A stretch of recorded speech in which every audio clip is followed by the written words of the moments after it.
Judge Norman, why is it that Republicans take more biblical decisions than Democrats do? That's what we got on Facebook. It's not me.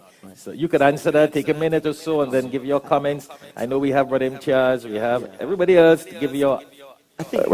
So please, go ahead. I think it's a bit of a quick answer, because things are not always as they seem. So just imagine if you were watching on Facebook Live or you're watching on YouTube and you saw all these panelists here. And then what you would notice is that closest to Shaikh Fayat are two women. So it appears he values women more than men. And in the middle, we have one Jewish American and one Hispanic American, the only ones on the panel. We did that deliberately. Anyhow, go ahead. And he has them in the middle. But on the end, farthest away from him, he has the two blacks. Right? Dr. Desir and myself. It seems he doesn't value blacks a lot, right? Because that's how it would appear. But things are not always as they seem. So we have to understand. And there's a cut in. He's a judge, so he could do the analysis of these things. I like that. So we have to understand, in order to understand why things are the way they are, or whether or not the Republicans favor one set of people over another, or Democrats do, that might actually be a false question. And so I think Sister Yasmin had the right answer when she says we have to define the terms we're using. But in addition to defining the terms, and there are much more qualified people on the panel and in the audience, I've seen some legal luminaries who have entered since we've started, right, is to understand how this came about.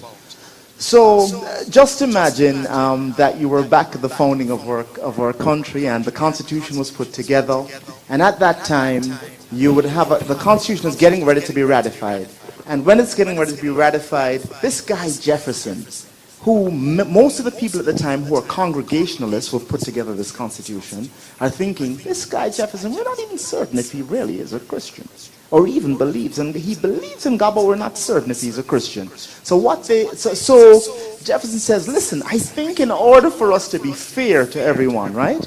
Because we don't want what we had back over in England, where someone who is, because you're Episcopalian or Anglican, I'm right and everyone else is wrong. And if I want to kill my wife, which is what was right, right, so, I will have to change from being a Catholic to becoming an Anglican so I can become the head of the church. He says, we don't want that in America. What we want in America is something that's equitable and fair. So they put together the first 10 Bill of Rights that were passed as an accommodation to getting the Constitution ratified. Now, the first amendment in that Bill of Rights is what we're talking about today. That first amendment has to do with the freedom of speech, right? I should be able to say as an American, and you should be able to say as an American, anything that you want to say within limits, right? Freedom of speech, because you can't run out, you can't advocate for the killing of someone else, right? And you can't go and yell fire in a crowded theater. So there is some limits to your speech. The second thing that it provided for was this whole idea of freedom of the press, that we shouldn't have press that's dictated by the government, right? And you only hear one point of view. You should have a free press that would be able to inform all of us and give us, so we won't have any fake news.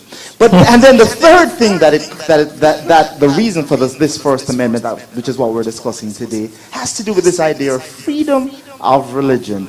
Because Jefferson wasn't a Congregationalist, and he wanted to make sure he'll be treated exactly the same as everyone else in America who might have been Congregationalists. So how does that apply to us today? So today you've heard Shaikh Fayat say 90% of Americans say that they believe in God. Well, what does that mean? Which God do you believe in?